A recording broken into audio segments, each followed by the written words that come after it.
여러분 안녕하세요. 네고메드의 원창희입니다.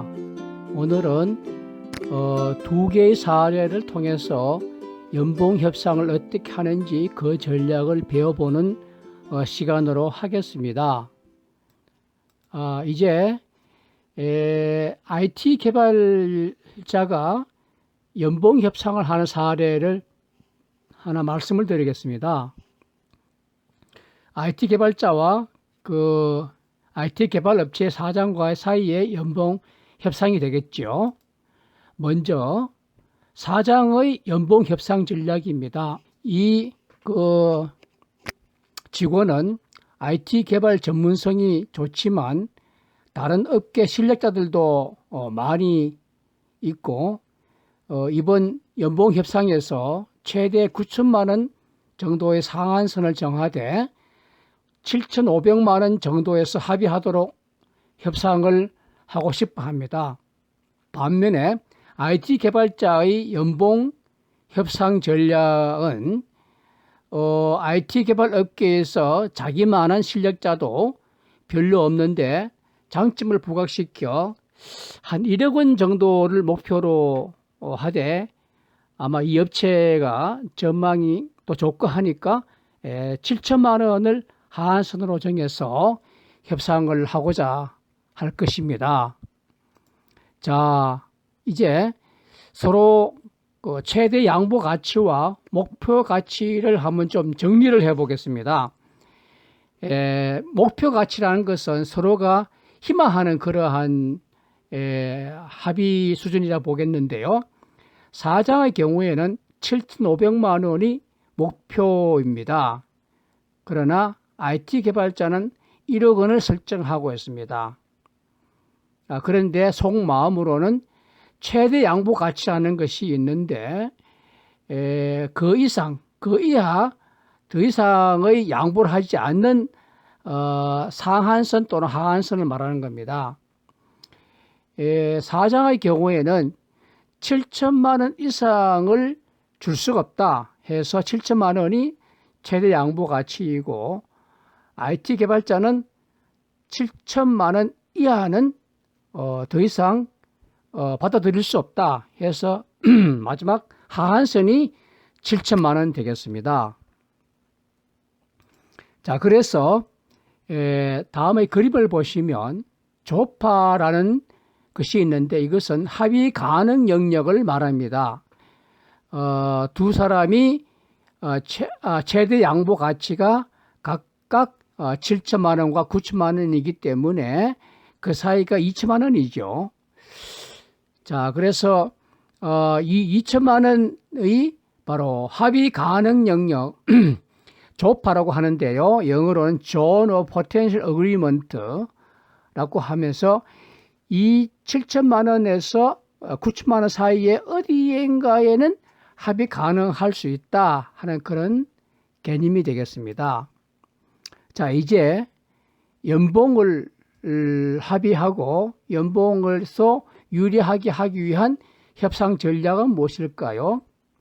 7천만 원, 9천만 원 뭐 이렇게 되니까 그 사이에 8천만 원 정도 그냥 침작이겠죠.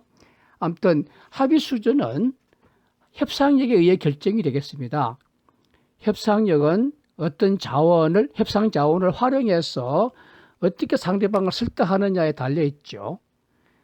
사장은 회사의 안정성, 성장성을 강조하고 다른 IT 개발자를 충분히 확보할 수 있다고 압박하죠. 그런데 IT 개발자는 자신의 전문성과 경력을 강조하면서 다른 IT 업체에서 스카우트 제의를 받은 상태라고 압박합니다. 자, 그렇게 해서 서로 협상력이 더 큰 사람 쪽으로 유리하겠는데 두 협상 당사자가 비슷한 협상력이라면 중간 정도에서 결정이 되는 것으로 보이고 그러면 8천만 원에서 합의가 되지 않겠는가 하는 예상을 해봅니다. 자, 이상이 연봉 협상 첫 번째 사례인데 간단한 조파의 개념을 활용해서 사례를 설명을 했습니다. 이제 두 번째 사례로 가겠습니다.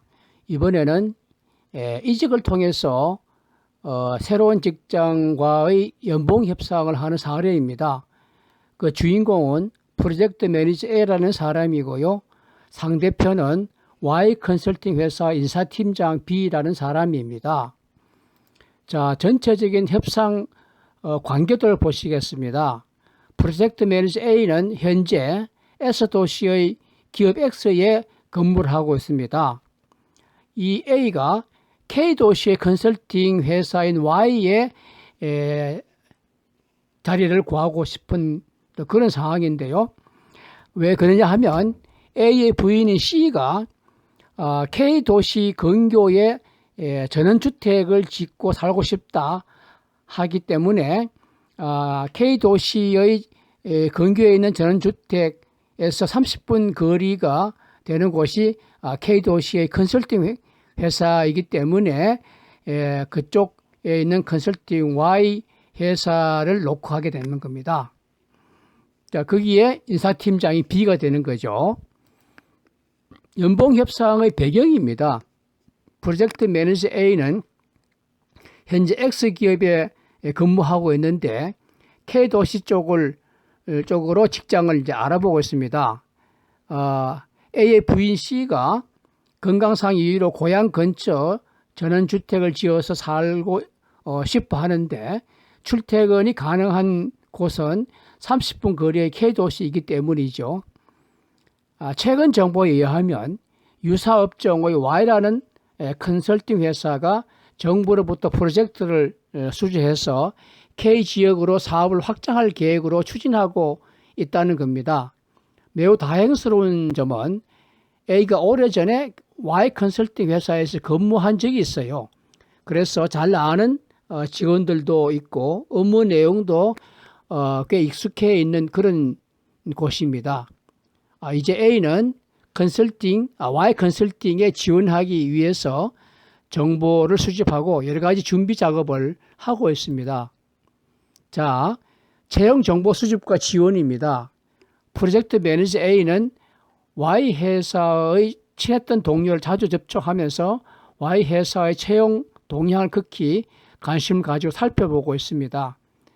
드디어 Y 회사는 K도시에서 근무할 해당 분야 전문가를 모집하는 광고글을 냈습니다. 그런데 Y 회사 내부에서는 K도시에 근무할 지원자가 없어요. 그리고 아직 다른 프로젝트도 덜 끝난 상태이기 때문에 지방의 새로운 프로젝트에 투입하기가 어려운 실정입니다. 정부에서는 새로운 프로젝트는 경력자로 다수 구성함과 동시에 관리자는 Y 회사의 경력자를 요구하고 있습니다.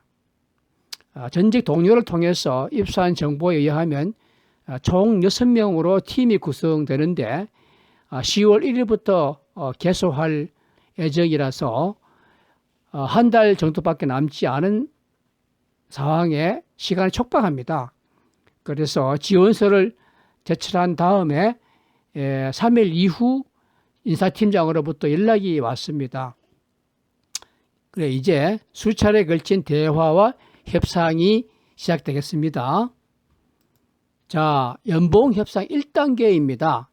인사팀장이 전화로 이렇게 연락을 합니다. 현재 직장을 확실히 정리할 수 있느냐? 주거지는 어떻게 할 것인가?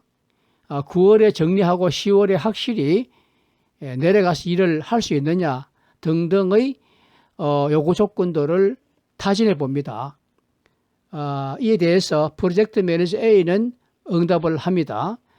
내려갈 의사는 분명히 있지만 채용이 확정되어야 그것도 가능하다라는 그 이야기 하고요.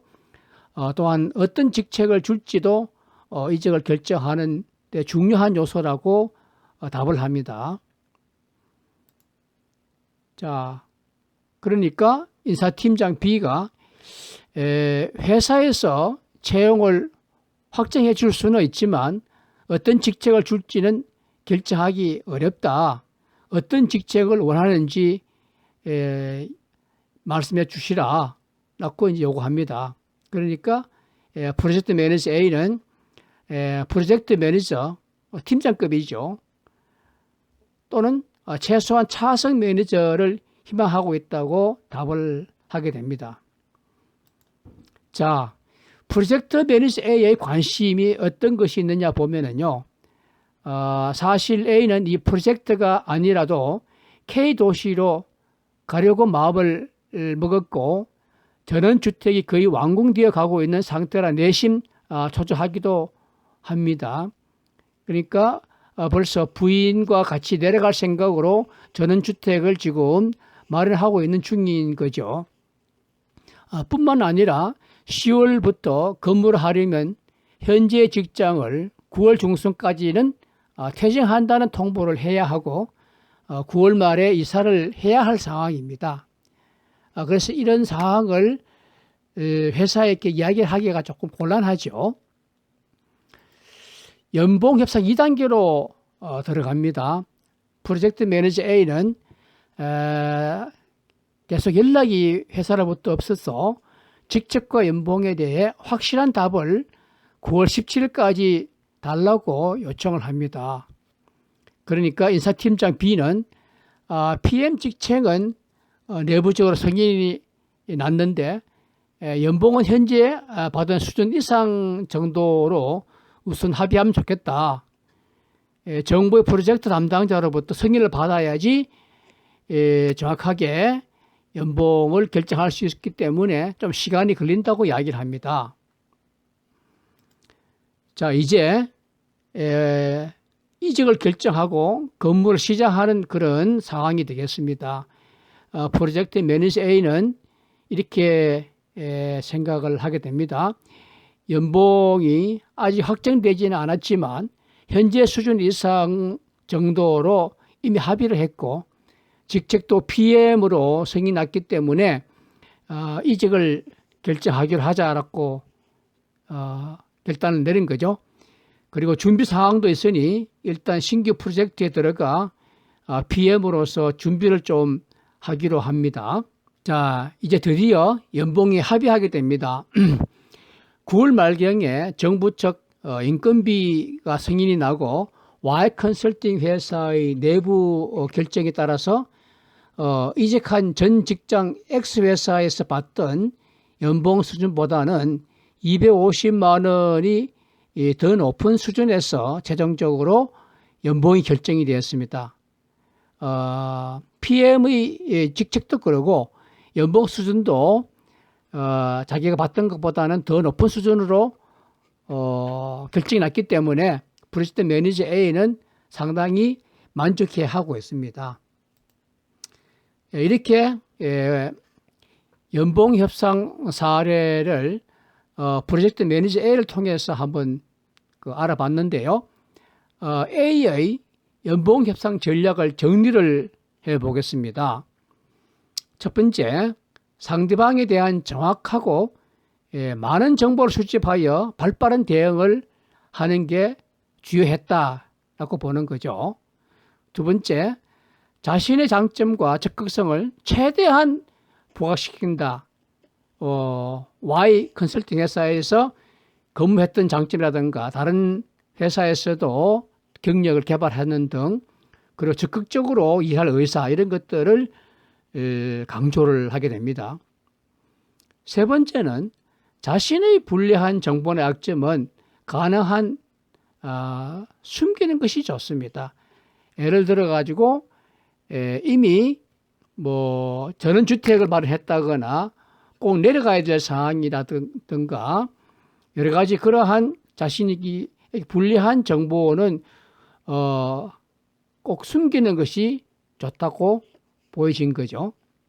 마지막으로 네 번째입니다. 직책과 연봉의 최대 양보 가치를 스스로 설정합니다. 예를 들어서 직책은 차석 매니저 정도, 연봉은 현재 있는 직장 수준의 연봉을 최대 양보 가치로 설정하고 그 이하는 도저히 안 된다. 결렬을 암시함으로써 상대방이 그것을 받아줄 것인지 안 받아줄 것인지 고려해서 할 수 있도록 좀 견고한 자기의 스탠스를 취하는 뭐 그런 점도 연봉 협상에서 좋은 본인의 전략이라고 생각을 하고 있었습니다. 자, 이렇게 해서 오늘은 사례로 통해 가지고 연봉 협상 전략을 배워보았습니다. 간단한 사례하고 프로젝트 매니저의 조금 복잡하지만도 그 스토리를 통해서 연봉 협상 전략을 배워봤습니다. 경청해 주셔서 감사하고요. 다음 사례를 또 기다려 주시면 감사하겠습니다. 안녕히 계세요.